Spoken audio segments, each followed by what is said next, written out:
warahmatullahi wabarakatuh. Perkenalkan, nama saya Fi'lal Khairat, NIM 2248811041. Di sini saya akan menjelaskan materi pertama, yaitu hakikat belajar dan pembelajaran. Hakikat belajar dan pembelajaran ada 4. Hakikat belajar dan pembelajaran, ciri-ciri belajar dan pembelajaran, unsur-unsur belajar dan pembelajaran, tujuan belajar dan pembelajaran. Hakikat belajar dan belajar adalah suatu proses berlangsung sehari-hari, baik disadari ataupun tidak disadari, dan mempengaruhi perubahan tingkah laku sebagai suatu pola baru dari reaksi berupa kecakapan, sikap, kebiasaan, kepribadian, atau suatu pengertian belajar. Hakikat pembelajaran adalah suatu sistem atau proses pembelajaran subjek didik atau pembelajaran yang direncanakan atau didesain, dilaksanakan, dievaluasi secara sistematis agar subjek didik atau pembelajaran dapat mencapai tujuan-tujuan pembelajaran secara efektif dan efisien. Ciri-ciri belajar. Yang pertama, aktivitas yang dapat menghasilkan perubahan dalam diri seseorang baik secara aktual dan potensial.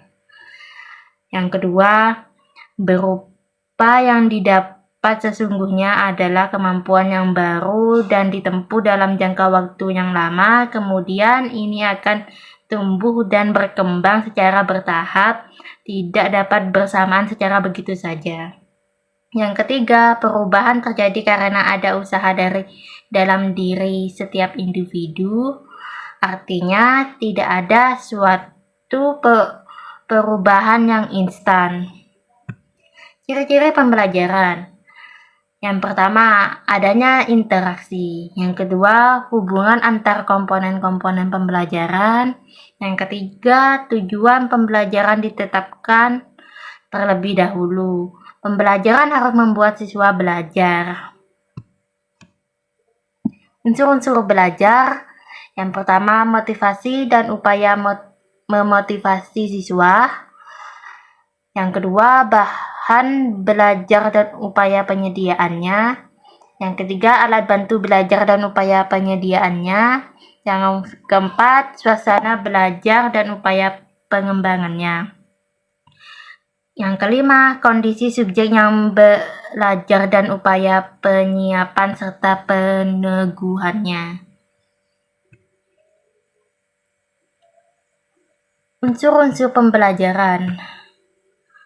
Unsur dinamis pembelajaran kongruen dengan unsur dinamis dalam proses belajar siswa. Unsur dinamis yang ada pada guru utamanya adalah memotivasi, mendorong untuk mau berusaha membelajarkan siswa, yaitu untuk dapatnya siswa meraih tujuan pembelajaran. Demikian juga pada siswa terdapat unsur dinamis, salah satunya adalah memotivasi. Tujuan belajar. Di antara belajar, mengajar, dan pembelajaran menunjuk pada sesuatu yang berbeda, namun kesemuanya merujuk pada tujuan yang sama, yaitu terjadinya perubahan sikap dan tingkah laku baik yang dapat diamati ataupun tidak diamati. Tujuan pembelajaran. Dari penjelasan di atas dapat disimpulkan bahwa perumusan tujuan pembelajaran harus berdasarkan standar kompetensi dan kompetensi dasar, serta indikator yang telah ditentukan. Secara ringkas, tujuan pembelajaran merupakan harapan hendak dicapai dalam proses belajar melalui rancangan terprogram yang dibuat pendidik dan sebagai akibat dari hasil pembelajaran yang dinyatakan dalam bentuk tingkah laku yang dapat diamati dan diukur. Interaksi dalam pembelajaran. Interaksi pembelajaran adalah kegiatan timbal balik antara guru dengan anak didik, atau dengan kata lain bahwa interaksi belajar mengajar adalah suatu kegiatan sosial karena antara anak didik dengan temannya, antara si anak didik dengan gurunya ada suatu komunikasi sosial dan pergaulan.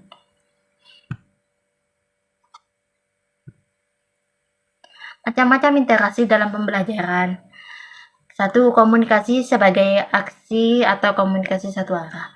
2. Komunikasi sebagai interaksi atau komunikasi banyak dua arah. 3. Komunikasi sebagai transaksi atau komunikasi banyak arah. Pola-pola interaksi. 1. Pola dasar interaksi. 2. Pola interaksi berpusat pada isi. 3. Pola interaksi berpusat pada guru. 4. Pola interaksi berpusat pada siswa. Hasil belajar dan pembelajaran. Yang pertama, informasi verbal. Yang kedua, kecakapan intelektual. Yang ketiga, strategi kognitif. Keempat, sikap dan kecakapan motorik. Untuk pembahasan materi kedua akan dibahas di slide berikutnya. Di sini saya akan menjelaskan materi kedua, yaitu tentang prinsip-prinsip belajar dan asas pembelajaran. Prinsip-prinsip belajar. Guru dituntut mampu mengembangkan potensi-potensi peserta didik secara optimal.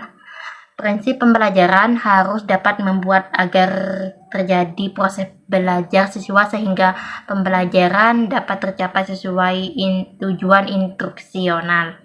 Bagi guru, kemampuan menerapkan prinsip-prinsip belajar dalam proses pembelajaran sehingga membantu terwujudnya tujuan pembelajaran. Bagi murid, prinsip-prinsip pembelajaran akan membantu tercapainya hasil belajar yang diharapkan. Prinsip belajar yang dapat dikembangkan dalam pembelajaran. Perhatian dan motivasi. Untuk menumbuhkan perhatian diperlukan motivasi. Motivasi merupakan tenaga pendorong bagi seseorang agar memiliki energi atau kekuatan untuk melakukan sesuatu dengan penuh semangat.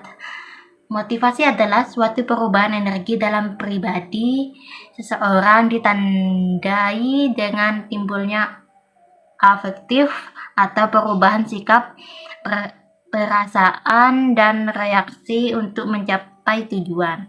Motivasi terkait erat dengan kebutuhan. Semakin besar kebutuhan seseorang akan sesuatu ingin ia capai, maka akan semakin kuat motivasi untuk mencapainya. Guru hendaknya dapat meyakinkan siswa bahwa hasil belajar yang baik adalah suatu kebutuhan guna dapat berupa perilaku, sikap terpuji, dan keterampilan. Guru harus dapat merubah atau memaknai tujuan pembelajaran menjadi kebutuhan, maka siswa akan lebih mudah mendorong aktivitas belajar. Motivasi dapat bersifat internal dan eksternal. Motivasi internal adalah merupakan dorongan dari dalam diri individu untuk melakukan aktivitas. Sedangkan motivasi eksternal adalah dorongan dari luar. Motivasi eksternal melalui proses pembelajaran dapat berubah menjadi motivasi internal. Transfer dan retensi. Tujuan belajar dan daya ingat menguatkan retensi.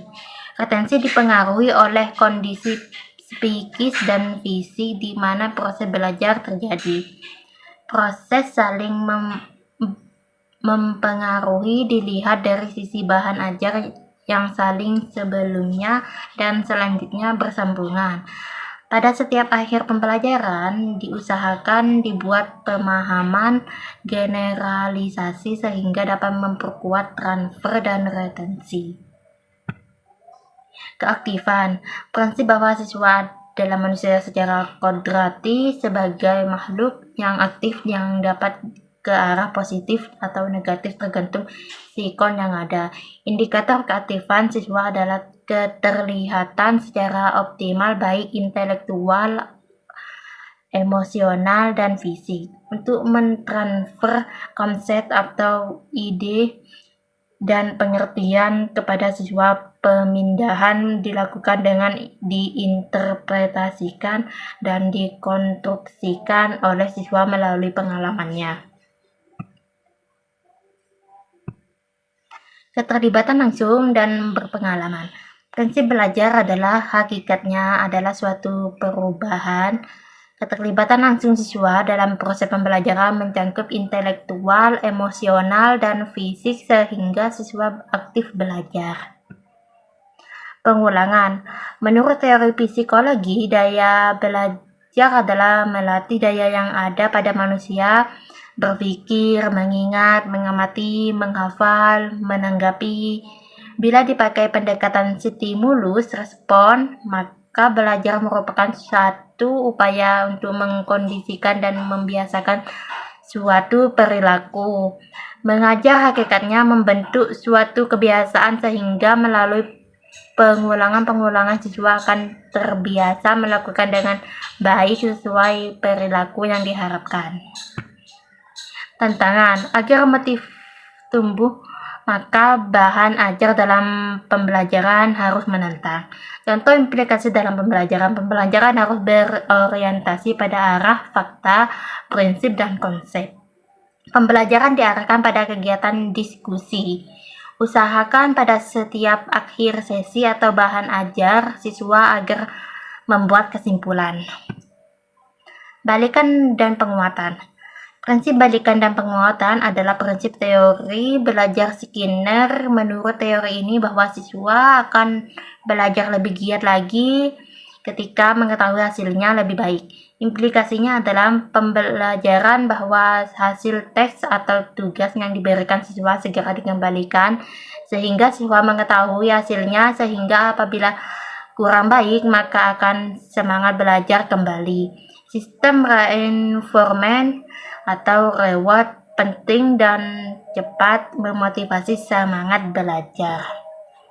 Perbedaan individual. Peserta didik merupakan individual yang memiliki keunikan dan berbeda satu sama lain. Keberagaman faktor seperti sikap siswa, kemampuan dan gaya belajar, pengetahuan serta kemampuannya, serta konteks pembelajaran merupakan komponen yang berdampak sangat penting terhadap siswa dalam belajar. Pengenalan terhadap siswa dalam interaksi belajar dan mengajar merupakan faktor yang sangat mendasar bagi guru dalam kepentingan proses pembelajaran agar menyentuh kepentingan siswa dan minat mereka. Perbedaan individual dalam pembelajaran. Para siswa harus didorong untuk mampu memahami potensi dirinya serta kekuatan dan kelemahan dirinya. Para siswa membutuhkan variasi layanan tugas, bahan, dan metode yang selaras dan dengan minat. Kesempatan yang tersedia untuk belajar dapat lebih diperkuat bila mana siswa tidak merasa terancam dalam proses pembelajaran. Pola terbentuknya kebiasaan, keterampilan, atau bagaimana melakukan. Pengetahuan atau apa yang harus dilakukan, mengapa. Keinginan atau mau melakukan. Implikasi dalam proses pembelajaran. Memberikan jawaban-jawaban yang benar kepada siswa atas tugas atau soal yang diberikan. Mengoreksi dan membahas pekerjaan siswa atas tugas atau soal yang diberikan jawaban yang benar. Memberikan komentar atau catatan atas jawaban dari tugas masing-masing siswa dari tugas yang diberikan. Mengumumkan peringkat secara terbuka pada siswa. Memberikan reward atau penghargaan kepada siswa yang berprestasi. Implikasi proses pembelajaran. Guru harus memberikan kesempatan seluas-luasnya untuk berkreativitas dalam proses belajar. memberikan tugas individual, pengamatan, penyelidikan di bawah kontrol guru, memberi respon atau penghargaan secara verbal atau non-verbal kepada siswa yang aktif. Bila memakai multimedia di dalam pembelajaran. Untuk materi ketiga akan dibahas di slide berikutnya. Di sini saya akan membahas materi ketiga, yaitu model-model pembelajaran inovatif. Model pembelajaran direct instruction, comparative learning, problem-based instruction. 4 ciri khusus, landasan teoritik, tujuan hasil belajar siswa, tingkah laku mengajar atau sintek, lingkungan belajar dan sistem pengelolaan. Macam model pembelajaran: pengajaran langsung direct instruction, pembelajaran komparatif cooperative learning, pengajaran berdasarkan masalah, problem based instruction, inquiry atau belajar melalui penemuan. Model pengajaran langsung dirancang secara khusus untuk menunjang proses belajar siswa berkenaan dengan pengetahuan prosedural dan deklaratif yang terukur dengan baik dan dapat dipelajari selangkah demi selangkah. Pengajaran langsung tidak sama dengan metode ceramah, tetapi ceramah dan resitasi berhubungan erat dengan model pengajaran langsung. Pengajaran langsung memerlukan perencanaan dan pelaksanaan yang cukup rinci, terutama pada analisis tugas. Pengajaran langsung berpusat pada guru, tetapi tetap harus menjamin terjadinya keterlibatan siswa, jadi lingkungannya harus diciptakan yang reorientasi pada tugas-tugas yang diberikan. Macam-macam pengetahuan deklaratif, pengetahuan tentang sesuatu, prosedural, tentang cara melakukan sesuatu, kondisional, tentang kapan menggunakan pengetahuan tertentu. Pengetahuan prosedural didefinisikan sebagai pengetahuan tentang bagaimana melakukan sesuatu. Contoh, pengetahuan tentang bagaimana cara menggunakan tensimeter, bagaimana cara mengukur suhu tubuh menggunakan termometer, atau umumnya psikomotorik. Pengetahuan deklaratif didefinisikan sebagai pengetahuan tentang sesuatu. Contoh, tensimeter adalah alat ukur untuk mengukur tekanan darah. Termometer adalah alat untuk mengukur suhu. Konsep, prinsip, informasi adalah juga contoh pengetahuan deklaratif. Pengetahuan kondisional adalah pengetahuan tentang kapan menggunakan pengetahuan deklaratif dan kondisional. Contoh, untuk mengukur suhu, apakah seseorang harus menggunakan termometer batang? Teori adalah contoh lain pengetahuan kondisional. Sintek direct instruction.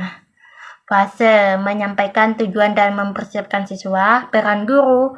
Guru menjelaskan tujuan pembelajaran, informasi latar belakang pelajaran, pentingnya pelajaran, mempersiapkan siswa untuk belajar. 2. Mendemonstrasi keterampilan atau pengetahuan prosedural atau mempresentasikan pengetahuan atau deklaratif.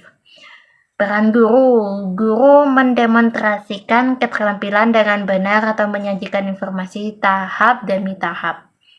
3. Membimbing pelatihan. Peran guru. Guru merencanakan dan memberi bimbingan pelatihan.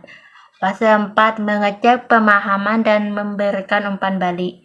Peran guru. Guru mengecek apakah siswa telah berhasil melakukan tugas dengan baik, memberi umpan balik. Fase 5. Memberikan kesempatan untuk pelatihan lanjutan penerapan. Peran guru. Guru mempersiapkan kesempatan melakukan pelatihan lanjutan dengan perhatian khusus pada penerapan kepada situasi lebih kompleks dan kehidupan sehari-hari. Pembelajaran kooperatif. Pembelajaran yang menekankan pada saling ketergantungan positif antara mahasiswa. Keberhasilan saya karena keberhasilan Anda. Berbeda dengan pembelajaran yang kompetitif yang memiliki saling ketergantungan negatif. Keberhasilan saya karena kegagalan Anda. Model pembelajaran kooperatif. Model ini dapat digunakan untuk mengajar materi yang agak kompleks atau dimensi akademik. Membantu guru untuk mencapai tujuan pembelajaran yang berdimensi sosial dan hubungan antar manusia.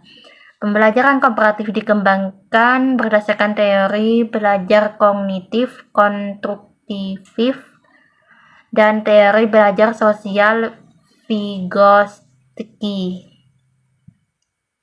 Pembelajaran kooperatif. Model pembelajaran yang mengutamakan kerjasama antara siswa untuk mencapai tujuan pembelajaran. 1. Untuk menuntaskan materi belajarnya, siswa belajar dalam kelompok secara kooperatif. Kelompok siswa dibentuk dari siswa yang memiliki kemampuan tinggi, sedang, dan rendah.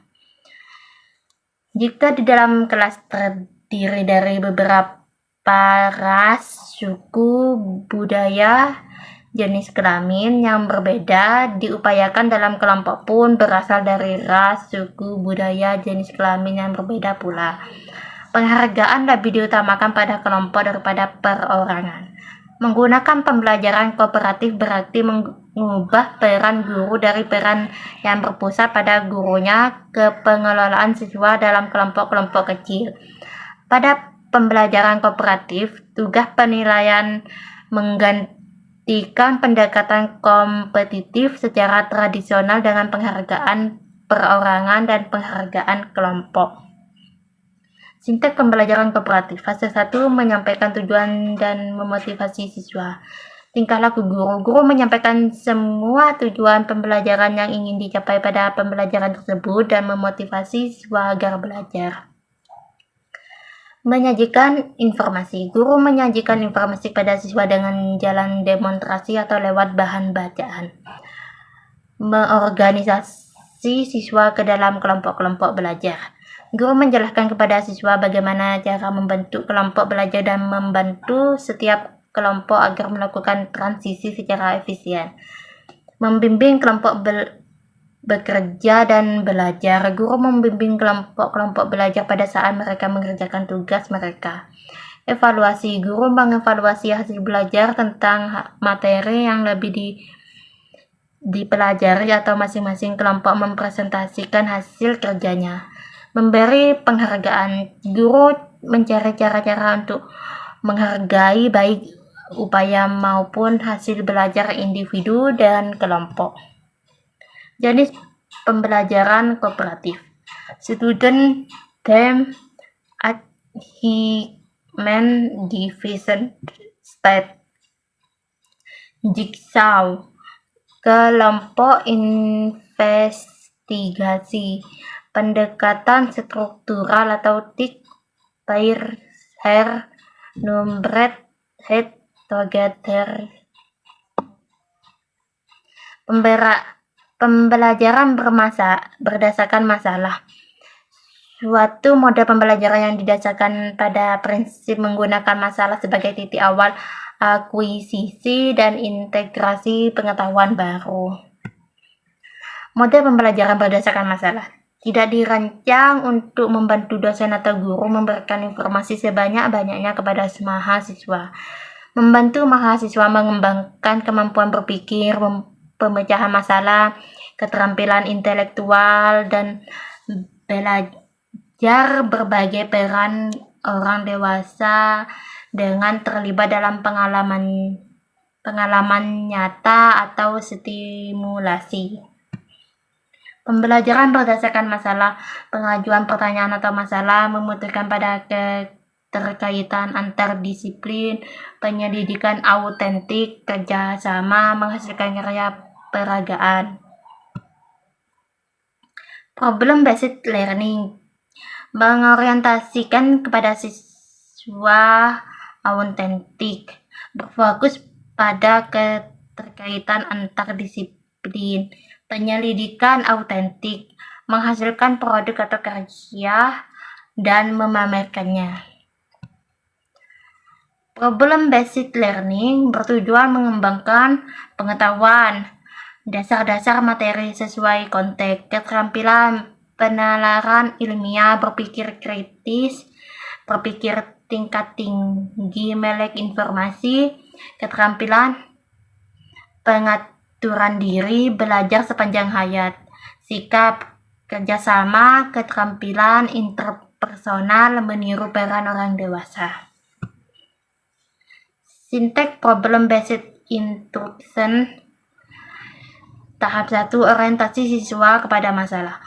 Tingkah laku guru. Guru menjelaskan tujuan pembelajaran, menjelaskan logistik yang dibutuhkan, memotivasi siswa untuk terlibat pada aktivitas pemecahan masalah yang dipilihnya, mengorganisasi siswa untuk belajar. Guru membantu siswa mendefinisikan dan mengorganisasi tugas belajar yang berhubungan dengan masalah tersebut, membimbing penyelidikan individual maupun kelompok. Guru mendorong siswa untuk mengumpulkan informasi yang sesuai, melaksanakan eksperimen untuk mendapatkan penjelasan dan pemecahan masalah, mengembangkan dan menyajikan hasil karya. Guru membantu siswa dalam merencanakan dan menyiapkan karya yang sesuai seperti laporan, video, dan model, dan membantu mereka untuk berbagi tugas dengan temannya.